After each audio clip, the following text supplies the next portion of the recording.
स्वागत है दोस्तों अपने YouTube channel ITI technical course में। दोस्तों ये इलेक्ट्रीशियन थ्योरी फर्स्ट ईयर की है और चैप्टर का नाम है फंडामेंटल ऑफ इलेक्ट्रिसिटी। इसके थ्योरी के क्वेश्चन पूरे कंप्लीट हो गए हैं। 7 क्लास में अपन थ्योरी की क्लास करवा दिए हैं। आज अपन इसी से रिलेटेड 25 ऑब्जेक्टिव क्वेश्चन करेंगे, यानी बहुविकल्पी क्वेश्चन कैसे आते हैं एग्जाम पे। आपको ये भी मालूम होना चाहिए कि जो हमारे ऑब्जेक्टिव के क्वेश्चन होते हैं या बहुविकल्पी क्वेश्चन आते हैं कैसे आते हैं। इसी चैप्टर से रिलेटेड अभी आज मैंने इस क्लास में सिर्फ 25 क्वेश्चन आपको अटेंड कराऊंगा। बहुत अच्छे क्वेश्चन हैं। यदि आपने इसके पहले जो थ्योरी की क्लास मैंने 7 क्लास कंप्लीट करवाया था, यदि आपने वो देखे होंगे तो ये 25 क्वेश्चन आपके लिए 2500 बन जाएंगे। बहुत सरल क्वेश्चन है। आईटीआई हो या कंपटीशन एग्जाम हो, इसी से रिलेटेड क्वेश्चन आते हैं, इसी तरह आते हैं। आप पैटर्न देख लेना। आइए अब हम एक एक करके देखते हैं। फर्स्ट नंबर क्वेश्चन से देखते हैं। और बहुविकल्पी क्वेश्चन करने से आपको अनुभव ये होगा कि आपका लेवल क्या है, आपसे क्वेश्चन क्या बन रहे हैं नहीं बन रहे हैं। 25 क्वेश्चन है, बहुत जल्दी होगा, आप जरूर देखिए। 25 क्वेश्चन में कोई भी आपको डाउट लगता है कमेंट किया करो, कोई भी क्लास में दिक्कत है आप कमेंट किया करो, तभी तो आपको पता चलेगा, तो उसमें और सुधार कर देंगे। अब सबसे फर्स्ट नंबर क्वेश्चन जो दिया गया है, फर्स्ट नंबर क्वेश्चन ये है कि परमाणु में निम्न 3 प्रकार के कण पाए जाते हैं। जब जिससे मैंने परमाणु संरचना के बारे में पढ़ाया था, तभी मैंने इस क्वेश्चन को कंप्लीट करा दिया था। यदि आपने फर्स्ट क्लास देखे होंगे तो आपसे बन जाएंगे कि परमाणु में 3 प्रकार के कण पाए जाते हैं। अब कौन कौन से हैं ऑप्शन दिया है, यहाँ पे दिया है फोटोन, प्रोटॉन, इलेक्ट्रॉन। ये गलत ऑप्शन। प्रोटॉन, इलेक्ट्रॉन, न्यूट्रॉन, ये सही option. Electron, proton, electron, meson, photon, electron, ये भी ऑप्शन गलत है, ये भी ऑप्शन गलत है। यानी आपके जो परमाणु में इन 3 प्रकार के जो कण पाए जाते हैं वो प्रोटॉन होता है, इलेक्ट्रॉन होता है, न्यूट्रॉन होता है। प्रोटॉन का काम क्या है मैंने बताया था, इलेक्ट्रॉन का काम क्या है मैंने बताया था, न्यूट्रॉन का काम क्या मैंने बताया था। जैसे कि मैंने बताया था परमाणु संरचना में एक केंद्रीय भाग होता है जिसको हम लोग न्यूक्लियस या नाभिक कहते हैं। इस केंद्रीय भाग के चारों ओर कक्षाएं होती है। ये जो कक्षाएं होती हैं इसी में हमारे इलेक्ट्रॉन गति करता है। ठीक। अब जो आपके यहाँ नाभिक दिखता होगा, यहाँ पे मैंने लिख देता हूं कि ये नाभिक है। ये क्या है, नाभिक है। नाभिक में प्रोटॉन पाया जाता है और न्यूट्रॉन पाया जाता है। जो प्रोटॉन का चार्ज होता है पॉजिटिव होता है, जो न्यूट्रॉन का चार्ज होता है ये कुछ बिल्कुल चार्ज रहित होता है, इसमें चार्ज होता है न्यूट्रॉन पे। फिर इसकी जो कक्षाएं होती हैं, हर एक कक्षाओं पे अलग अलग संख्या में इलेक्ट्रॉन पाए जाते हैं सभी कक्षाओं पे। इसी कक्षाओं में इलेक्ट्रॉन गति करते हैं जिसके कारण हमारी विद्युत धारा फ्लो होती है। इसको हम लोग बोलेंगे इलेक्ट्रॉन। ये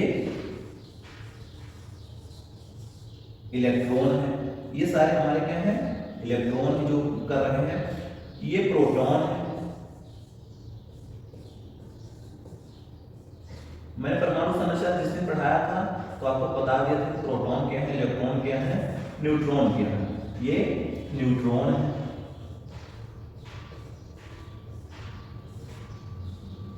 अब आपको परमाणु संरचना में सारी चीजें दिख रही है कि परमाणु में 3 प्रकार के कण पाए जाते हैं, प्रोटॉन, न्यूट्रॉन और इलेक्ट्रॉन। ये प्रोटॉन है, ये न्यूट्रॉन है, ये इलेक्ट्रॉन है। प्रोटॉन न्यूट्रॉन नाभिक में पाए जाते हैं। जो इलेक्ट्रॉन होते हैं कक्षा पे गति करते हैं, चक्रण गति या घूर्ण गति बोल सकते हो।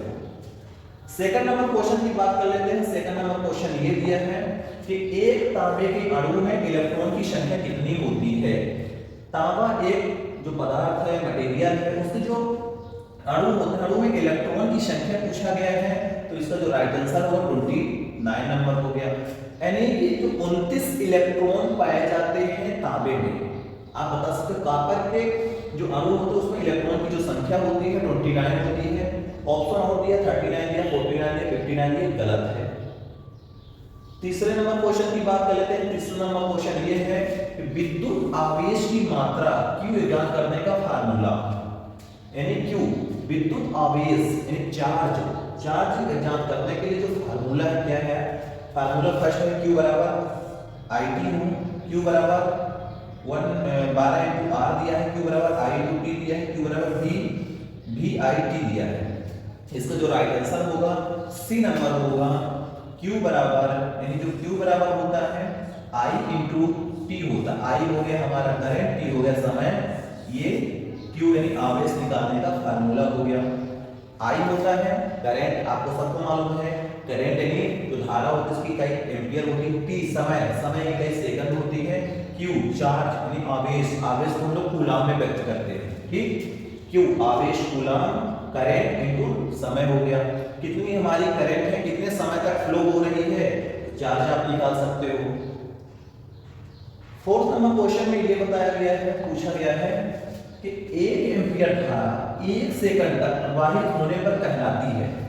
1 एम्पियर की धारा यदि 1 सेकंड तक प्रवाहित होती है तो क्या कहलाएगी? ऑप्शन है एम्पियर, ऑप्शन बी है इकाई, ऑप्शन सी है कूलॉम, ऑप्शन डी है ओम। यानी यदि 1 एम्पियर धारा 1 सेकंड तक प्रवाहित होती है उसको हम लोग बोलते हैं कूलॉम, कूलाम, ठीक। इसका राइट आंसर होगा सी नंबर। 5वें नंबर क्वेश्चन की बात कर लेते हैं। 5 नंबर क्वेश्चन ये है, विद्युत आवेश की मात्रा की एसआई इकाई, विद्युत आवेश यानी चार्ज यानी कूलाम की विद्युत आवेश की एसआई जो इकाई होती है वो होगी कूलाम। इसका राइट आंसर होगा डी नंबर। ऑप्शन ए दिया है एम्पियर, ये गलत हो जाएगा। ऑप्शन बी दिया है वोल्ट, ये गलत हो जाएगा। ऑप्शन सी दिया है वाट घंटा, ये गलत हो जाएगा। आवेश की मात्रा एसआई इकाई जो होती है वो होती है कूलाम। कूलाम को हम लोग क्यू से व्यक्त करते हैं। नेक्स्ट क्वेश्चन है 6 नंबर क्वेश्चन, जब विद्युत धारा पृथ्वी यानी अर्थ की ओर प्रवाहित होती है तो वस्तु का विभव पोटेंशियल क्या होगा? मैंने जब थ्योरी पढ़ाया था तो बताया था जब पृथ्वी की ओर धारा प्रवाहित होती है तो जो हमारा चार्ज होता है धनात्मक चार्ज होता है। जब पृथ्वी से किसी वस्तु की ओर जब धारा प्रवाहित होती है तो उस टाइम जो चार्ज होता है वो ऋणात्मक होता है। आप थ्योरी पढ़ोगे तो आपसे क्लियर हो गया होगा। जब विद्युत धारा पृथ्वी की ओर प्रवाहित होती है तो वस्तु का विभव धनात्मक होगा। राइट आंसर फर्स्ट नंबर ही दिया गया है, धनात्मक, ऋणात्मक, शून्य, अनंत। इसका जो राइट आंसर होगा ऑप्शन ए होगा, यानी धनात्मक होगा। क्या होगा? धनात्मक। जब विद्युत धारा पृथ्वी यानी अर्थ की ओर प्रवाहित होती है तो वस्तु का विभव धनात्मक होगा। ऑप्शन बी गलत होगा, ऋणात्मक। तब ये सही होगा या यही पे लिखा होता कि पृथ्वी से वस्तु की ओर हो रही है तब हमारा जो चार्ज है ऋणात्मक हो जाता है। अगला क्वेश्चन है, धारा प्रवाह स्थापित करने के लिए न्यूनतम आवश्यकता होती है। यानी यदि आपको भी मालूम है हमें करंट को, धारा को एक जगह से दूसरे जगह तक ले जाने के लिए किस किस चीज की आवश्यकता पड़ती है, क्या क्या चीज होने चाहिए? ऑप्शन ए है वोल्टेज स्रोत, अचालक यानी इंसुलेटर, फिर नहीं चालक दिया है, फिर अचालक दिया तथा अमीटर। क्या ये वोल्टेज स्रोत, चालक, अचालक तथा अमीटर के माध्यम से आप बिजली को एक जगह से दूसरे जगह ले जा सकते हो? हाँ या नहीं कमेंट करना। ऑप्शन बी है वोल्टेज स्रोत एवं चालक, क्या सही हो सकता है? सी नंबर देख लेते हैं। वोल्टेज स्रोत, स्विच एवं रजिस्टर्स, रजिस्टर्स, स्विच, वोल्टेज स्रोत के माध्यम से बिजली एक जगह दूसरे जगह नहीं ले जा सकते। डी नंबर है वोल्टेज स्रोत, स्विच एवं फ्यूज। इसका राइट आंसर होने वाला भाई बी नंबर। यानी हमारे पास एक वोल्टेज स्रोत है, वो कंडक्टर है, चालक है, हम एक जगह से दूसरे जगह तक आसानी से धारा प्रवाहित कर सकते हैं। Right answer B number. Question number 8 दिया गया है, जब धारा इलेक्ट्रोलाइट से पास होती है, जब कोई केमिकल इफेक्ट के पास से धारा प्रवाहित होती है, इलेक्ट्रोलाइट से पास होती है, तब धारा किस प्रकार का प्रभाव उत्पन्न करेगा? अब ये बोला है कि हमारे पास कुछ केमिकल रखे हुए हैं, इलेक्ट्रोलाइट रखा हुआ है, ये जब हम वहां से करंट को फ्लो कराते हैं, धारा को फ्लो कराते हैं, तब किस प्रकार का प्रभाव उत्पन्न होगा? ऑप्शन ए है चुंबकीय प्रभाव, ऑप्शन बी है तापीय प्रभाव, ऑप्शन सी है रासायनिक प्रभाव, ऑप्शन डी है प्रकाशीय प्रभाव। सबको मालूम है कि जब किसी इलेक्ट्रोलाइट के पास से इलेक्ट्रोलाइट से धारा गुजरते हैं तब वहां पे जो प्रभाव होगा वो होगा रासायनिक प्रभाव, केमिकल इफेक्ट। आप बता सकते हो केमिकल इफेक्ट होगा। राइट आंसर सी नंबर इसका होगा। क्वेश्चन नंबर 9 है, क्वेश्चन बहुत अच्छे हैं, आपके लेवल के हैं, पहले ये क्वेश्चन तैयार करो फिर और आगे हम अच्छे क्वेश्चन लाएंगे। विद्युत धारा की उपस्थिति का आभास होता है, विद्युत धारा की उपस्थिति का आभास होता है, पहला है चमकने से, उत्पन्न प्रभावों से, विद्युत झटके से, चमकने की ध्वनि से। अब आप ये बताओ विद्युत धारा की उपस्थिति का आवाज कैसे पता कर सकते हो कि हमारे घर पे बिजली है या नहीं है। किसी भी वायर को आप देखकर ये नहीं बता सकते कि भैया यहाँ पे लाइट है या नहीं है। किसी भी तार में बिजली गुजरती हुई को आप नहीं बता सकते लाइट है या नहीं है। तो पहला नाम विद्युत धारा की उपस्थिति का आवाज होगा चमकने से, ऑप्शन गलत। उत्पन्न प्रभावों से, ऑप्शन बी सीधी है विद्युत झटके से। हम भाई झटके क्यों देंगे, हम क्यों टच करेंगे पहले विद्युत को, चटकने की ध्वनि से, यही गलत है। इसका राइट आंसर होगा बी नंबर, उत्पन्न प्रभावों से। जब हमारे घर पे बल्ब जलता है, फैन चलता है, कूलर चलता है, तभी हमें पता चलता है कि यहाँ पे लाइट है घर पे। या हम उसको टच नहीं करते वायर को कि देखे लाइट है कि नहीं है, चटकने की आवाज भी नहीं आती, चमकने से भी नहीं आती, बिजली चमकती कभी नहीं है, तो अपन तभी पता करते हैं कि उससे कुछ ना कुछ प्रभाव उत्पन्न होता है। जैसे प्रकाशीय प्रभाव के द्वारा हमारे घर के लैंप जलते हैं, तभी हमें पता चलती है लाइट है या नहीं है। या फैन चलता है, चुंबकीय प्रभाव, या टीवी चलती है, मतलब यही बोला उत्पन्न प्रभाव। जब बिजली से हम कुछ ना कुछ उसके उत्पन्न प्रभाव देखते हैं, तभी पता चलती है लाइट है या नहीं है। राइट आंसर बी नंबर कर लेना। क्वेश्चन सब लिख लेना, बहुत अच्छे क्वेश्चन है और अच्छे लेवल के क्वेश्चन है। धारा के तीन प्रमुख प्रभाव, धारा के तीन प्रमुख प्रभाव। पहला ऑप्शन दिया है उसमें चुंबकीय विद्युत झटका देना, हम भाई विद्युत झटका क्यों देंगे। दूसरा है चुंबकीय वो उसमें प्रकाश उत्पन्न करना, चुंबकीय। सी नंबर है उष्मा चुंबक रासायनिक। डी नंबर दिया है रासायनिक चुंबकीय विद्युत झटका देना। विद्युत झटका देना दोनों गलत हो गया, हम भाई विद्युत झटका नहीं लेंगे। अब आते हैं दो ऑप्शन बचा, उष्मा हीट प्राप्त कर सकते हैं, प्रकाश उत्पन्न कर सकते हैं, उत्पन्न करना, चुंबकीय प्रभाव भी हो सकता है। तीन प्रमुख प्रभाव बताना है, जिसमें से पहले हमारा राइट आंसर होगा सी नंबर, उष्मा यानी हीट उत्पन्न करना, चुंबकीय यानी मैग्नेट उत्पन्न करना, रासायनिक यानी बैटरी चार्ज करना। यानी इसका राइट आंसर होगा सी नंबर, धारा के तीन प्रमुख प्रभाव। रासायनिक प्रभाव होता है, चुंबकीय प्रभाव होता है, एक होता है उष्मीय प्रभाव। तीन प्रभाव हम लोग क्लियर कर लिए। थ्योरी पढ़ाए थे, बहुत सारे प्रभाव पढ़ाए थे, प्रकाशीय प्रभाव पढ़ाए थे, ये तो रासायनिक पढ़ा दिए थे, चुंबकीय पढ़ा दिए थे, उष्मीय पढ़ा दिए थे। क्वेश्चन नंबर 11 है, अकार्बनिक ऑर्गेनिक पदार्थ में अधिकांश रासायनिक क्रिया के रूप में संपन्न होती है। अकार्बनिक यानी ऑर्गेनिक पदार्थ में अधिकांश रासायनिक क्रिया के रूप में संपन्न होती है। ऑप्शन है ध्रुवीकरण, ऑप्शन बी है आयनीकरण, ऑप्शन सी है चुंबकीकरण, इनमें से कोई नहीं। अकार्बनिक ऑर्गेनिक पदार्थ में अधिकांश जो रासायनिक क्रिया के रूप में संपन्न होती है वो होता है आयनीकरण, ionization. Right answer B number होगा। क्वेश्चन नंबर 12 की ओर चलते हैं। 12वां नंबर क्वेश्चन है कि जब धारा एक चालक से प्रवाहित होती है तो वह तप्त हो जाता है, तप्त यानी हीट हो जाता है। इस प्रभाव को कहते हैं, जब धारा एक कंडक्टर यानी कॉइल या चालक के तार में से प्रवाहित होती है तो चार हमारा जो तार होता है, वायर होता है, कॉइल होती है, हीट हो जाती है, तप्त हो जाती है। इस इफेक्ट को हम लोग क्या कहेंगे, इस इफेक्ट को कहेंगे तापीय प्रभाव। Right answer B number correct करेंगे। चुंबकीय प्रभाव नहीं हो सकता, रासायनिक प्रभाव नहीं हो सकता, विद्युत स्थैतिक प्रभाव नहीं हो सकता। यानी जब धारा एक चालक से प्रवाहित होती है तब वह ताप हीट हो जाता है, इस प्रभाव को हम लोग तापीय प्रभाव कहेंगे, हीटिंग प्रभाव।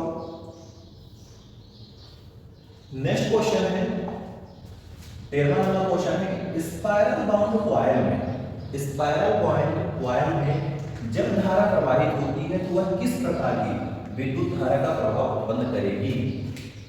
स्पाइरल बाउंड कॉइल में जब धारा प्रवाहित होती है तो वह किस प्रकार की विद्युत धारा का प्रभाव उत्पन्न करेगी। स्पाइरल बाउंड कॉइल है, जब उसमें धारा प्रवाहित करते हैं, कॉइल हम आप समझ जाओगे कॉइल हमारे पास, उसमें से जब धारा यानी करंट प्रवाहित करते हैं तो किस प्रकार की विद्युत धारा का प्रभाव उत्पन्न करेगी। पहला ऑप्शन है हीटिंग प्रभाव, दूसरा है चुंबकीय प्रभाव, तीसरा है रासायनिक प्रभाव, चौथा है थर्मल प्रभाव। अब ये समझो एक कॉइल हमारे पास, जब उसमें हम सप्लाई देते हैं तो हीट होती, क्या चुंबकीय प्रभाव पड़ेगा, क्या रासायनिक प्रभाव पड़ेगा, क्या थर्मल प्रभाव पड़ेगा। उसमें मैग्नेट उत्पन्न होते हैं, कॉइल जब हम धारा प्रवाह उत्पन्न देते हैं उसमें चुंबकीय प्रभाव उत्पन्न होता है। इसका right answer B number correct होगा। क्वेश्चन में 15 नंबर बहुत अच्छा क्वेश्चन है, किसी चालक के अनुप्रस्थ काट से होकर 1 सेकंड में 1 एम्पीयर धारा के प्रवाहित होने पर कितने इलेक्ट्रॉन प्रवाहित होते हैं। अब यहाँ पे इलेक्ट्रॉन की संख्या बताना है कि कोई चालक है जिसका अनुप्रस्थ काट क्षेत्रफल में से 1 सेकंड में से इतनी धारा प्रवाहित हो जाए। यहाँ पे डाटा दिया गया है। इसका जो राइट आंसर होने वाला है वो होगा बी नंबर 6.24 × 10⁻18 इलेक्ट्रॉन। 10⁻18 इलेक्ट्रॉन, यहाँ पे 18 को लेना, नीचे दिए गए हम ऊपर समझेंगे। वही है कि किसी चालक के अनुप्रस्थ काट से होकर 1 सेकंड में 1 एम्पीयर धारा के प्रवाहित होने पर कितने इलेक्ट्रॉन प्रवाहित होंगे? 6.24 × 10⁻18 इलेक्ट्रॉन फ्लो होगा, प्रवाहित होगा। क्वेश्चन है 16वां नंबर, न्यूनतम 1 इलेक्ट्रॉन किस पदार्थ के परमाणु में होता है? न्यूनतम 1 इलेक्ट्रॉन किस पदार्थ में होता है? Chlorine, hydrogen, helium, oxygen. बहुत 6वीं लेवल का क्वेश्चन है, साइंस में पूछा गया था। न्यूनतम 1 इलेक्ट्रॉन, कम से कम 1 इलेक्ट्रॉन किस पदार्थ में होता है? किस पदार्थ के परमाणु में होता है? इसका राइट आंसर होगा बी नंबर, यानी हाइड्रोजन जो होता है, हाइड्रोजन के परमाणु में कम से कम 1 इलेक्ट्रॉन होता है। राइट आंसर बी नंबर होगा। ठीक, बी नंबर होगा। क्वेश्चन है 17 नंबर, 1 जूल प्रति सेकंड के बराबर होता है। 1 जूल प्रति सेकंड के बराबर होता है। इसका राइट आंसर होगा सी नंबर, 1 वाट। नेक्स्ट है, अंतरराष्ट्रीय पद्धति में ऊष्मा की इकाई को डैश डैश में व्यक्त किया जाता है। अंतरराष्ट्रीय पद्धति में हीट में ऊष्मा की इकाई को हम लोग डैश डैश में व्यक्त करते हैं। ऑप्शन ए है कैलोरी, ऑप्शन बी है जूल, ऑप्शन सी है सेंटीग्रेड, ऑप्शन डी है केल्विन। सबको मालूम है कि अंतरराष्ट्रीय पद्धति ऊष्मा की इकाई को हम लोग कैलोरी में व्यक्त करते हैं। ठीक, ए नंबर सही आंसर होगा। क्वेश्चन है 19वां नंबर, बस बार में प्रयोग की जाने वाली धातु। बस बार जो बनाते हैं हम लोग उसमें कौन सी धातु का यूज करते हैं? ऑप्शन ए कठोर तांबा, ऑप्शन बी है एल्युमिनियम, ऑप्शन सी है शुद्ध तांबा, ऑप्शन डी है लोहा। इसका राइट आंसर होगा ए नंबर, कठोर तांबा का हम लोग यूज बस बार में प्रयोग करते हैं। क्वेश्चन 20वां नंबर, निम्न में से सर्वोत्तम सुचालक पदार्थ है। निम्न में से सर्वोत्तम सुचालक यानी सबसे अच्छा सुचालक पदार्थ, ऑप्शन ए है चीनी मिट्टी, ऑप्शन बी है रेजिन, ऑप्शन सी है ग्रेफाइट। इनमें से कोई नहीं। सुचालक यानी इंसुलेटिंग मटेरियल बताना है। अब सबसे अच्छा इन चारों में से कौन सा अच्छा इंसुलेटर है जिसमें से करंट बिल्कुल नहीं फ्लो होगी? इसका राइट आंसर होगा सी नंबर, ग्रेफाइट। सुचालक, सुचालक की बात नहीं कर, सुचालक। ठीक, निम्न में से सर्वोत्तम सुचालक हमारा है ग्रेफाइट। नेक्स्ट क्वेश्चन है 21 नंबर क्वेश्चन की बात कर लेते हैं। निम्न में से कौन सा पदार्थ अचालक नहीं है? अब ये बताना है कि इनमें से कौन सा इंसुलेटर नहीं है। ऑप्शन ए है रबर, रबर एक इंसुलेटर है। बेकेलाइट इंसुलेटर है। कार्बन चालक है। माइका इंसुलेटर है। यानी इसका जो राइट आंसर होगा सी नंबर होगा कार्बन। कार्बन एक चालक पदार्थ होती है, इसमें से थोड़ा बहुत इलेक्ट्रॉन फ्लो हो सकते हैं, मगर रबर में बिल्कुल करंट नहीं फ्लो होती, बेकेलाइट में बिल्कुल करंट नहीं फ्लो होता, माइका में बिल्कुल करंट नहीं फ्लो होगा। क्वेश्चन भी पूछेगा अचालक नहीं है। अचालक ये नहीं है क्योंकि इसमें से करंट फ्लो हो सकती है मगर इनमें नहीं होगा। इसका राइट आंसर सी नंबर होगा। अगला क्वेश्चन है 22 नंबर, निम्न में से कौन सा पदार्थ इंसुलेटर नहीं है? ऑप्शन ए है एवोनाइट, ऑप्शन बी है कांच, ऑप्शन सी है सीसा, ऑप्शन डी है मार्बल। निम्नलिखित में से कौन सा पदार्थ अचालक नहीं है, यानी इंसुलेटर नहीं है? एवोनाइट इंसुलेटर है, कांच है, कांच लेड, यहाँ पे लेड यानी सीसा बोलते हैं, लेड यानी सीसा। मार्बल, मार्बल एक इंसुलेटर है मगर जो सीसा होती है, लेड होती है, लेड और टिन का मिश्रण करके हम लोग करंट फ्लो कराते हैं, इसीलिए लेड जो होती है चालक पदार्थ है, इंसुलेटर नहीं है। तो यहाँ पे पूछा है कि अचालक नहीं है, ये अचालक नहीं, ये चालक है, मगर एवोनाइट अचालक है, कांच अचालक है, मार्बल अचालक है, मगर ये चालक है। अपने पास राइट आंसर इसका सी रखेंगे। क्वेश्चन नंबर है 23, तांबा एक डैश डैश धातु है। तांबा यानी कॉपर चालक धातु होती है, अचालक होती है, अर्धचालक होती है, इनमें से कोई नहीं। तांबा एक चालक धातु होती है, राइट आंसर ए नंबर होगा। 24 नंबर क्वेश्चन है, विद्युतीय चालक पदार्थ इनमें से कौन सा एक नहीं है? विद्युतीय चालक पदार्थ यानी अब यहाँ पे कंडक्टर की बात की है, चालक नहीं है। तांबा चालक है, एल्यूमिनियम चालक है, चांदी चालक है, मगर अभ्रक चालक नहीं है, राइट आंसर डी नंबर हो जाएगा। करेक्ट। विद्युतीय चालक पदार्थ इनमें से कौन सा नहीं है? अभ्रक नहीं है, तांबा, एल्यूमिनियम, चांदी ये चालक पदार्थ है। क्वेश्चन नंबर 25 एवोनाइट में सल्फर की प्रतिशत मात्रा होती है 10 से 20%, बिल्कुल नहीं। 20 से 30%, बिल्कुल नहीं। 30 से 40%, बिल्कुल। 40 से 50, बिल्कुल नहीं। एवोनाइट में सल्फर की प्रतिशत की मात्रा होती है, वो होती है 30 से 40%। इसका राइट आंसर सी नंबर होगा। ठीक, ये अपने 25 क्वेश्चन कंप्लीट हो गए हैं। आगे के क्वेश्चन अपन लोग नेक्स्ट क्लास में करेंगे। 25 क्वेश्चन में से आप बताना कहाँ पे दिक्कत है। बहुत इजी क्वेश्चन, बहुत सरल क्वेश्चन, बस आपको प्रैक्टिस करना है। थ्योरी मैंने इसे बहुत अच्छे से पढ़ाया है। थ्योरी यदि आप नहीं पढ़े हो इसीलिए ये आपसे समझ में नहीं आ रहा है। 25 क्वेश्चन, 25 क्वेश्चन आप अटेंड कर सकते थे यदि हम आपसे पेपर देते तो। मिलते हैं नेक्स्ट क्लास में। जय हिंद, जय भारत।